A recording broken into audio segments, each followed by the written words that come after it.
Assalamualaikum warahmatullahi wabarakatuh. Apa kabar kalian? Semoga kalian baik-baik saja dan tetap diberikan kesehatan oleh Allah Subhanahu wa taala. Bantu channel kami dengan cara subscribe dan tekan tombol lonceng kalian. Terima kasih. Semoga kisah ini bermanfaat. Ayahnya meninggal dan meninggalkan utang 4,5 miliar rupiah. Kedua putranya enggan membayar. Putrinya datang untuk membayar utang. Kreditur malah memberinya rumah. Paman Wang dan istrinya memiliki satu anak perempuan dan dua anak laki-laki.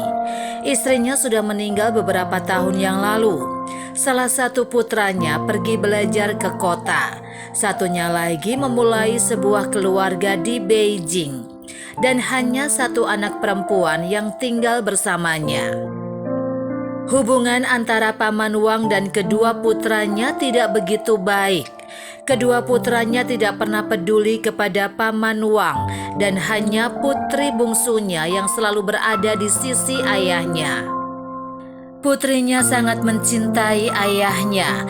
Dia menyiapkan sarapan untuk ayahnya setiap hari sebelum pergi bekerja.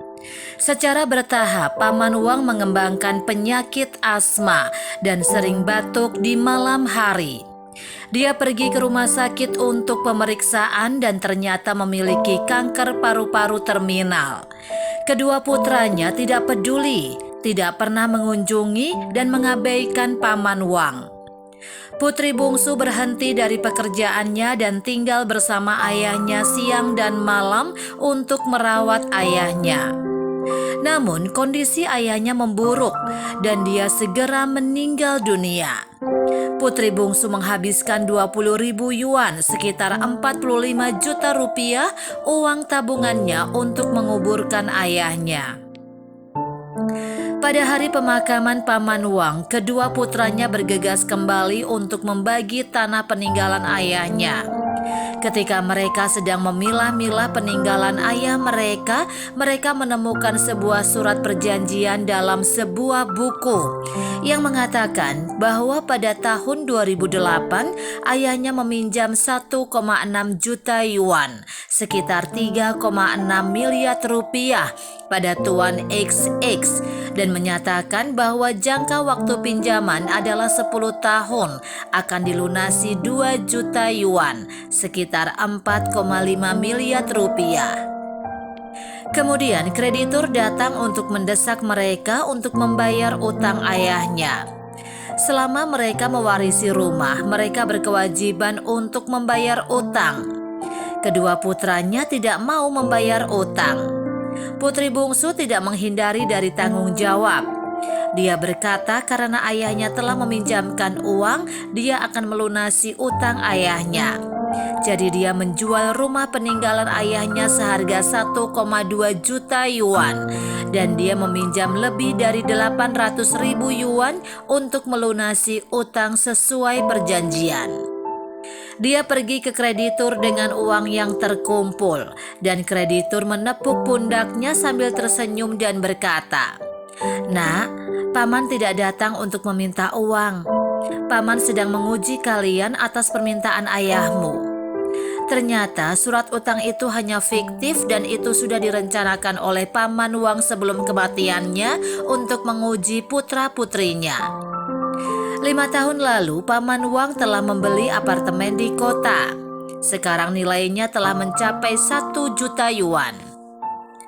Paman Wang membuat wasiat pada teman lamanya sebelum kematiannya. Jika putranya dapat membantunya membayar utangnya yang hanya fiktif, maka putranya akan mewarisi rumah.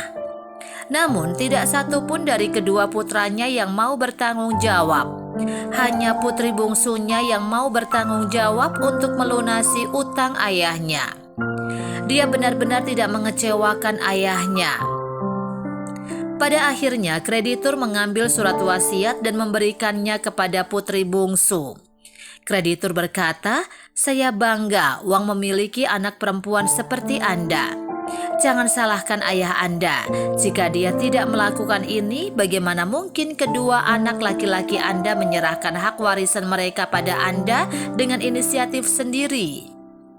Putri bungsu mendapatkan rumah jutaan yuan karena kesolehannya.